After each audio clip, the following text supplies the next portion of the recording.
When we study the scriptures, some of the things we see in the life and ministry of Jesus was that he spent two-thirds of his time ministering to the sick, praying for the sick, healing the sick. And today that hasn't changed. God wants you well, but he also wants you to minister to the sick.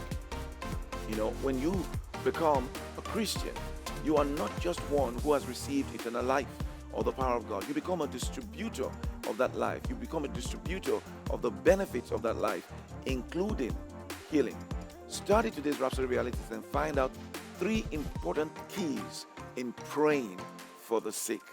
And if you're not yet a partner, click on the link right now and become a partner and help me sponsor Rhapsody of Realities. And for all of you who are already doing this, thank you so much. We're moving forward. We're moving forward, taking giant strides to 20 million copies of Rhapsody. God bless you.